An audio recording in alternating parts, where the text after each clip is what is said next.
What is the crack, folks? Welcome along to episode number 92 of the Gym Advisors podcast, and I am delighted to be joined today by Ellen Johnston. Ellen, how the hell are you? I'm good, Andy. How are you?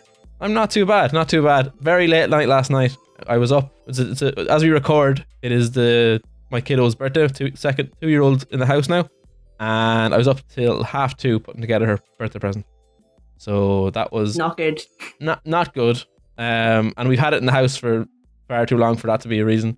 But I took it out yesterday evening and it was a disaster. But anyways, that was just a lack of planning on my side, but that is not what we're here to talk about. You live and you learn.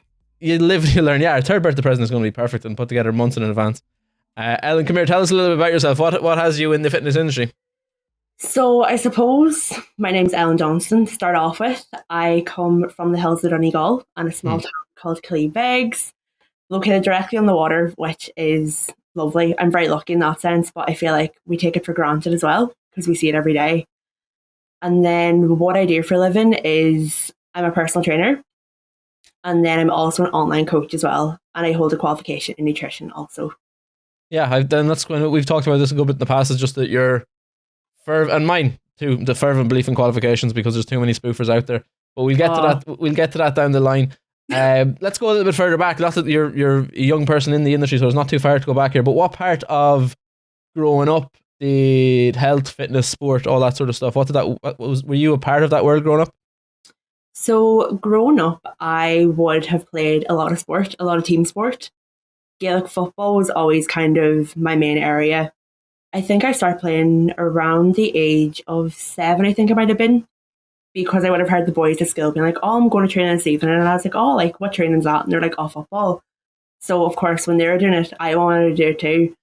And there wasn't that many girls playing football at that time.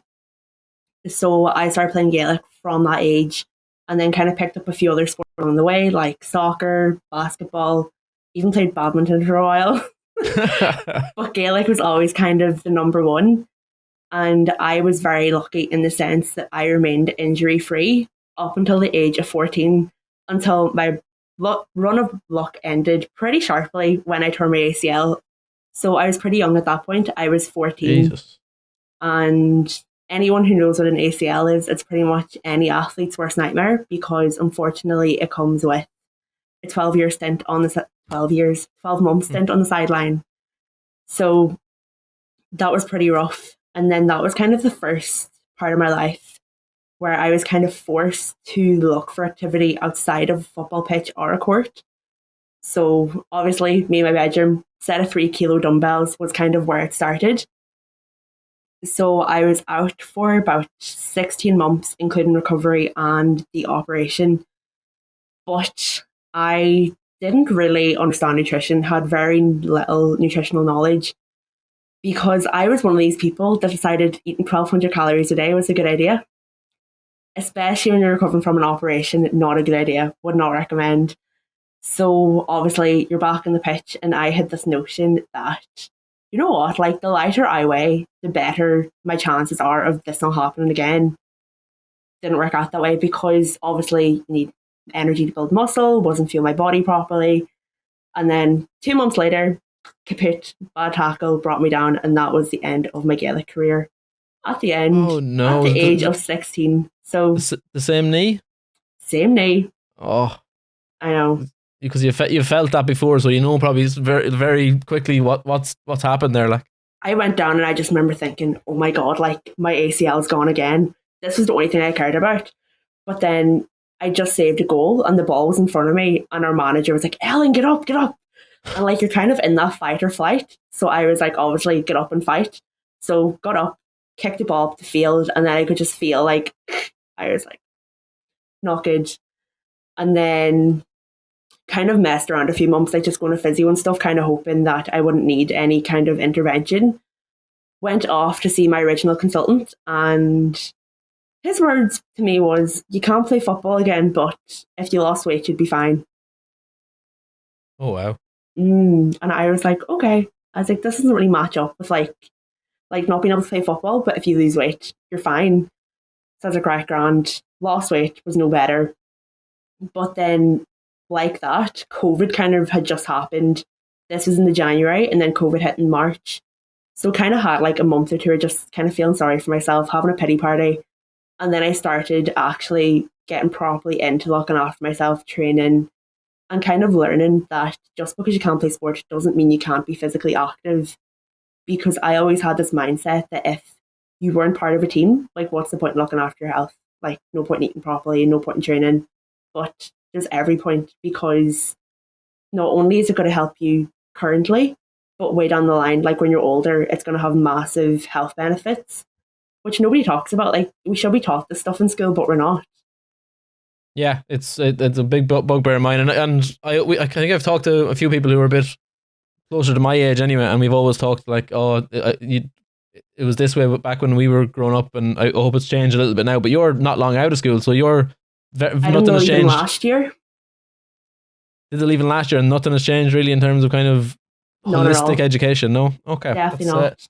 That's disheartening to hear. And I suppose on that note, then, like one thing of everything you've said there that really jumped out at me, and obviously it's all we can kind of come back and touch on the injury and how that's affected your, I suppose, route into the fitness industry. It sounds like you've spent your entire time in the industry basically injured. That's right. But just it did kind of pop out at me that you said, when you did the ACL first when you were 14, you kind of had the belief that 1,200 calories, I'll be grand and get as small as possible, whatever. Like, do you remember where you got that information? What sort of stuff were you consuming in terms of information that's what you had as a kind of a strongly held belief? So it was kind of like typical social media, Instagram, like, oh, this is what I eat in a day, 1,200 calories and stuff. And because, where you're kind of fed the guidelines, 2,000 calories is what you need to maintain your weight. Because no one kind of said that, oh yeah, like it completely depends on your age, your activity level, all this here comes into play. So I was like, if she's eating 1,200 calories and she's losing weight, like I can do the same. So I did it, and I even have photos on my phone and stuff. I looked horrendous. And not only did I look horrendous, I looked depressed. Yeah. Because literally I remember I'd be getting up in the morning, having porridge, make it with water to like save calories there. I'd have salad for lunch, literally no chicken. I was using corn because it was lower in calories. Literally the most blandest thing ever. And then dinner was just kind of whatever was made. So you're trying to like save your calories throughout the day to allow for whatever mum or dad was cooking for dinner. And then snacks, then was like next to nothing. Like woeful. Yeah, it's a awful, like, I mean, there's things in there that you've said that I'm sure some people in the industry would be like, oh, that's a handy way of saving calories. But when it's your every waking thought about how to save a calorie, there's much kind of bigger problems that can come from that. Like, I remember I would see a piece of food, and I completely understand why some people don't like tracking calories, because instead of seeing, say, a banana, I would be like, all right, okay, that's like 90 or 100 calories. Like, can I fit that into my day? Food was no longer food. It was purely just a number. It became so numeric. And then say on a Saturday night, if I had a Chinese on a Saturday night, I would get up on the Sunday morning and I'd go for a run because I was like, I feel so guilty for having it. Yeah, it's a very instant kind of maths equation you're trying to do there, and it's clearly not healthy. And I'm glad you've. Okay, so that's a good jump off point. Like, when did the thinking start to change in that, and how did you then? Like, why did you decide to become a personal trainer, and were those two things related? So the two of them were very much so related, because I had gotten injured in the November, and I was kind of like, oh. You kind of fell into that mindset, like, I'm moving less, so should I be eating even less than what I'm currently eating? And then I remember, I think I saw something on social media. It was like a calorie calculator, and I like done it, and I should have been eating twice what I should have been eating. I was like, oh my God. And then I was kind of like in my head, is this why this has happened? Because I wasn't feeling myself properly. And then when I got injured, you obviously have more time on your hands because you're not having to go to training, you're not having to go to games. So the spare time that I had, I kind of devoted it to looking up different bits of information. And then that is kind of when I became really interested in all things nutrition, training, and just the body in general. And then when COVID hit in March, literally nobody was doing anything anyway. So I was training away at home. And then I remember I was working in Supervi at the time. I was working on the checkouts. and I hated it. Absolutely despised it. But it taught me a lot in terms of working with people. And I remember one day, I think it was like maybe December time, I was sitting on my break in the canteen and there was an ad for a personal training course. I was like, you know what, like it's a sign. I was like, don't like my job, really passionate about health and fitness, so I'm going to do it. Like I was 17 at this point. I was in 5th year of secondary school. And I remember I came into school one of the days, I was like, oh, sign up to do a personal training course. And I remember one of the boys was like, but Ellen, you're a girl, you're 17. Who's going to listen to a 17-year-old in terms of improving their health? And I was like, mm. So I was kind of like, okay, maybe this wasn't a good idea. But then I did it anyway. And then I come out of my qualifications, said, look, I'm qualified, currently taking on clients. And I had a really good reaction to it. And a lot of the clients that I got first time around, I'm very lucky that I still have them today. So I'm doing something right in that sense, even though I was only 17. That's incredible. And look, that your man asked the question, and maybe he's been mean, maybe he's been like just raising a valid enough, like a potentially valid point. And like anytime you go into business, you need to be thinking about who's going to buy this or whatever, you know. But it's like it's very obvious that you're doing something well, right? Because you're still kind of holding on to those clients from a very young age. But at the same time, you have people your own kind of profile, age, kind of location in your similar situation who kind of look at you and kind of relate and say, well, she's gone and got the qualifications. She has my sort of experience. I can definitely like kind of trust her to bring me to the next level and do it in the right way, as we promote here on the Gym Advisors.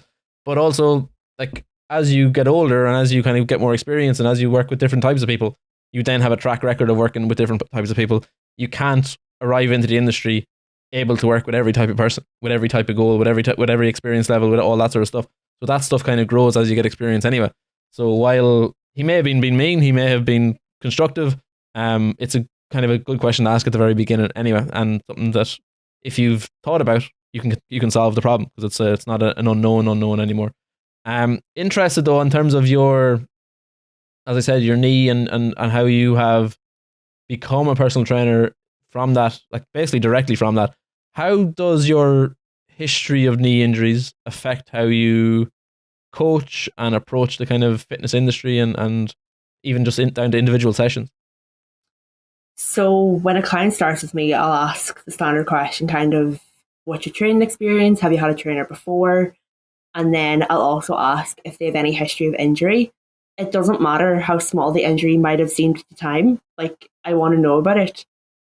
Because there's one case that vividly stands out in my head. There was a girl, she had an accident on a bike when she was younger, hurt her ankle, and like she'd thought this wasn't going to cause any implications with her training, but her squat depth wasn't quite there. And I was like, you know what, like, we'll try putting a plate underneath your foot just to see. And sure as hell, because she'd hurt the ankle before, it doesn't have half as much mobility as it used to have. Therefore, squat depth was affected. Put the plate underneath the heel, problem solved. So I'm very much kind of, I look from every angle.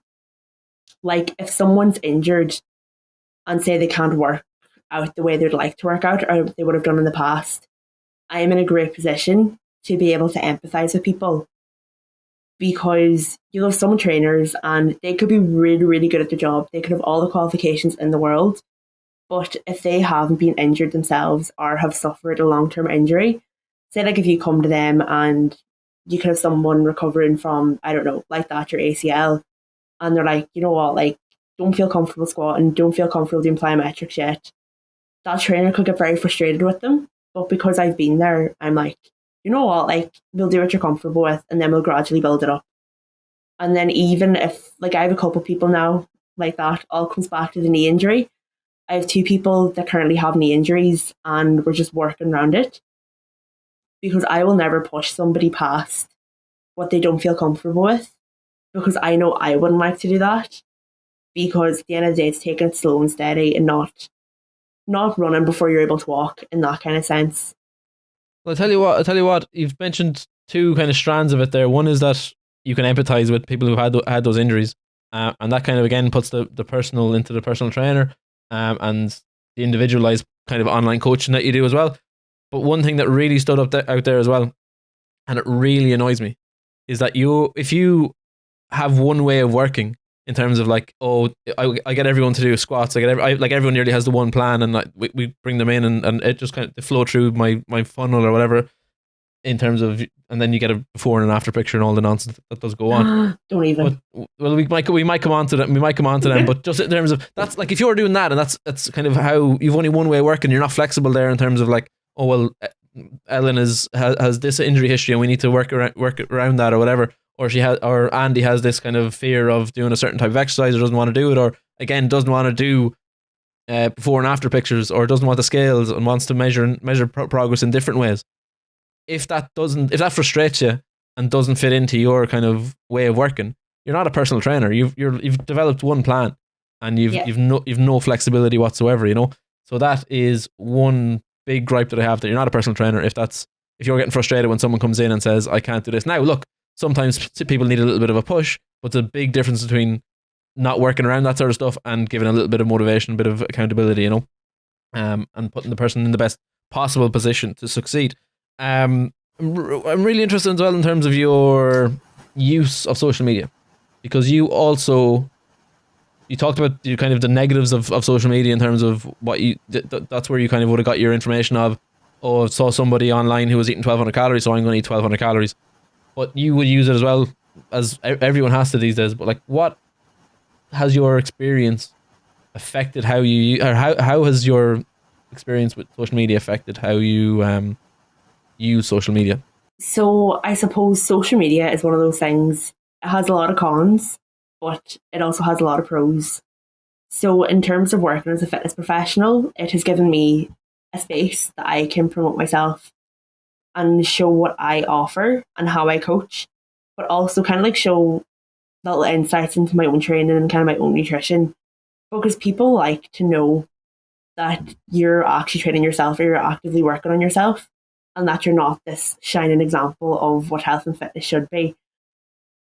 But equally, social media, from my perspective, I actually spoke to you about this last week, is that it opens up a space for people who hold zero qualifications to post information, which to some people is like, it's not a big deal. But if you're not qualified, you don't have evidence-based information, you're not kind of like up to date. So you could be saying something, and somebody who's so desperate to get a change or reach a certain point in their life is going to take that as gospel and implement it, like I did with the 1,200 calories. And then it could be really unhealthy, and they could see them in a worse position than when they started. And it drives me mad. Like, it's so unregulated. Well, yeah, and like I've told the story of how this whole business started, the Gym Advisors, where like it was literally a conversation with my personal trainer who I was moving back home to Sligo, and this was before online coaching was like everyone had it. It was a fairly nuanced or very niche thing at the time, so he didn't do it or offer it. And then when I moved back to Sligo, I was asking him before I left, how do I find someone like you? And he, like, the story I always tell is that he turned around and said, he laughed and said, go on social media, send me some of their stuff, and I'll tell you if they're a spoofer or not, which is the kind of the reason for the Gym Advisors. But his second part that I rarely tell because it's too long a story already is that he had a big rant about how unregulated the industry is. And one issue we're looking to solve, and not even solve, but kind of provide an answer to help, is that every qualification is different. There's no regulation of in terms of like lengths of qualifications, and everyone can come out and shows a piece of paper and it seems incredible. So people who get qualifications might not have the best of education because of that lack of regulation. But at the same time, you're exactly right. On social media, nothing stopping somebody just starting an account, looking well or speaking well or whatever it might be, and selling and selling and selling. And the people that they're selling to, like they're basically just ripping off and taking their money, and then they might just kind of decide, I've paid my money, and or they've paid me the money, and I'm just going to give you a generic plan, and then I'm going to fuck off and never speak to you again. Or send you see horror, not even horror stories. The example I'm going to give, but like people who have this generic text that they send to everybody, and it's like you're crushing it, despite having like the questionnaire they might have sent in would have been like, oh, I really struggled this week or whatever. So like they're not even kind of helping out with accountability, you know. So yeah, look, even on that, I suppose that's a nice kind of question that I don't really ask much people. How do you hold your clients kind of accountable / give them support on a kind of a daily, weekly, monthly basis? So with my clients, I will do a weekly check-in. Thursday morning, they get sent out a form.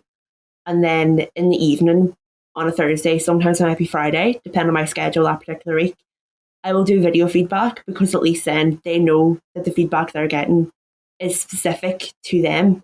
Because when I'm doing it, it's like they can see me up in the corner, but their form's also in the background. So it's not like that typing out the one generic text, send it to everyone. Like if you're my client, I'd be like, Andy, this is your feedback. Nobody else has this feedback. It's only yours. But I am very much a person who would take a holistic approach, whereas I look at everything, your sleep, your stress, anything that may be going on in your life in that particular week. And as we all know, we are our own harshest critic. Like, we'd be the first to build someone else up, but we'd tear ourselves down so much quicker. So someone could come to me and be like, Ellen, this week was really bad. Had such a bad week. And I could be going through their feedback form. And I will point out all the positives. I'm like, yeah, sure enough, you might have got to the gym. But look, you went for 2 walks, you hit your water intake. Because those are still 2 really good things. And it's 2 things that happen outside of the gym. Because the gym might be only 1 hour out of your day. Set like 5 hours a week if you train 5 times a week. But I don't really criticize clients, because it kind of takes me back to school. Say if you had an exam and it might have gone the way you'd planned, might have got 50% when you were typically an A+ student, and the teacher's like, God, Ellen, like that exam was woeful. Like, what is wrong with you? Like, no one actually checks in and be like, like, you're doing okay. Like, what's the matter? And instead of being like, you know what, you messed up this part, but you've done this part really well. So I know myself, coming freshly from the education system, if you had a bad exam and somebody pointed it out, it made you feel 100 times worse. So I don't want to be doing that to a client, especially coming into the weekend and be like, oh, you had a bad week. Like, pick them up, point out the positives, and just give them some advice to help them pick themselves back up going into the week. I've said it too many times on this podcast, on social media, is like, those are the weeks that you earn your money. Like, as I say to people, I was like, fair enough, like, we'll have good weeks, but we can't have the good weeks if we don't have a bad week or 2 in between, because that is where we learn something. There's always something to be learned in those weeks. Like, maybe you're away and you weren't organized, or like you didn't drink your water and then you were hungry. Like, it all kind of has a knock-on effect, which obviously then teaches you the importance of certain aspects of your routine. Like, sleep is a biggie. Like, running on from you earlier on saying that you didn't sleep well last night, like, it can have massive effects on like energy levels, appetite regulation. But if you don't know about sleep, you're just going to think, oh, you know what, I have no self-control around food today, complete and utter failure, like, I've ruined my whole diet. Like, no, like, you feel this way because something else is off in your life. Because if one thing's off in one area, it's going to knock something else off further down the line. It's like a domino effect, really. When I used to work in the pharmaceutical industry, I used to do investigations into stuff that had gone wrong, like lines had fallen, or lines had kind of not hit their targets and all that sort of stuff. And very simple technique that we use, and it's kind of a starting point, is the 5 W's and 1 H. So like, it kind of drills down into what the underlying problem is. Like, from conversations I've had with loads of trainers now at this stage, if you have that skill of kind of, it's those kind of weeks can be like you're investigating stuff of like, okay, what you didn't go to the gym 4 times, you went twice. And we usually, because of your routine, your schedule, we can usually get you there 4 times a week. What happened? And then it's kind of drill down. And like you said, it could literally be down to, I was up till 2:30 on Monday night fixing the kid's toy, and the next day I didn't feel like it or whatever.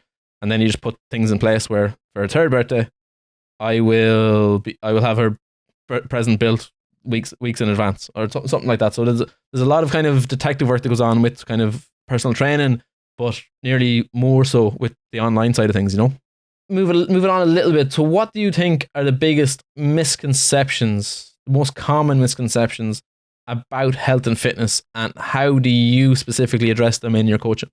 Again, social media, you see before and after photos plastered all over it. Like, majority of coaches will post before and afters.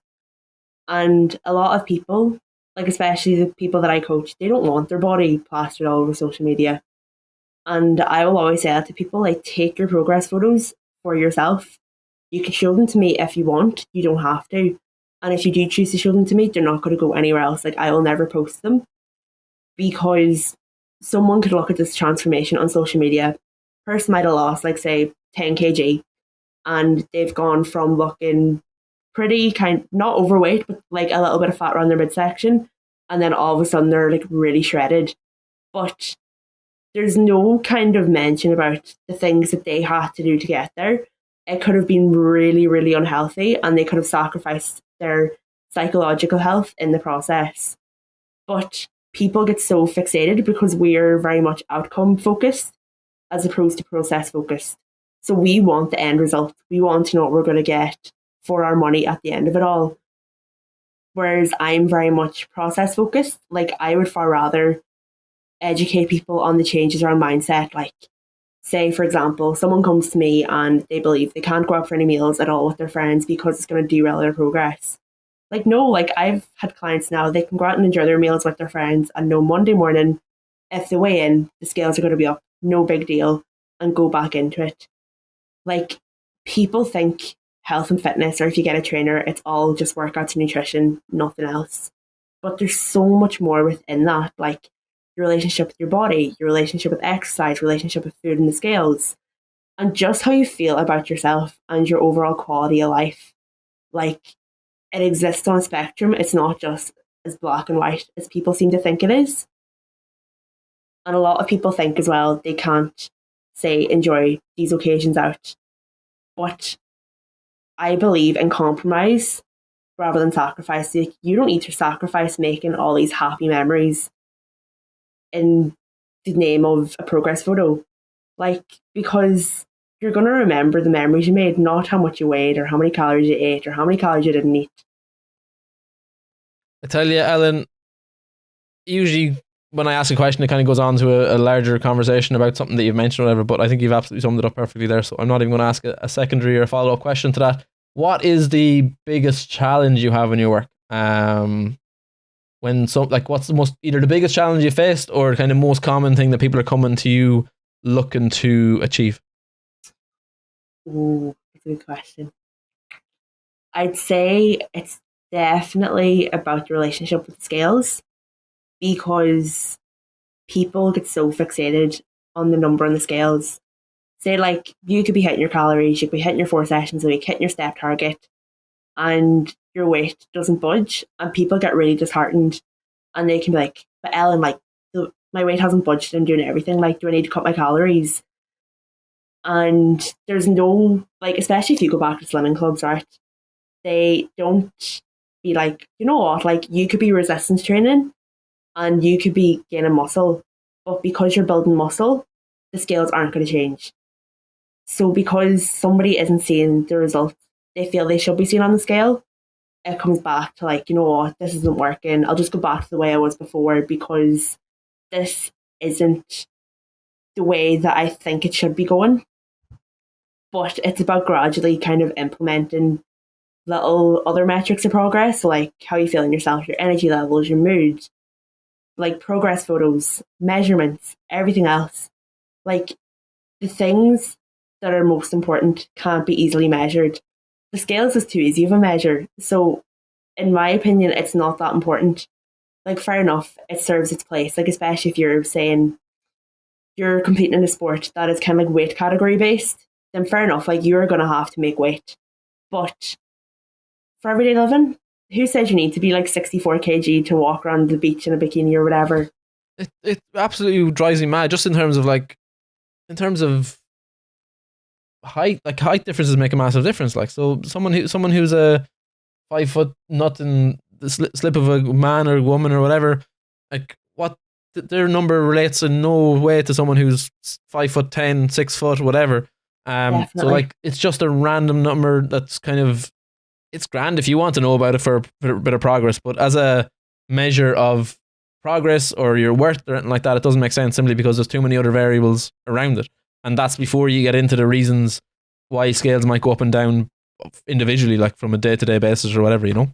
It's like, there's even like photos on social media and stuff. Say you could take someone who weighs 70 kg, just ballpark figure, and they'll have like 6 other photos of people who also weigh 70 kg. But every single one of them looks different. Mm.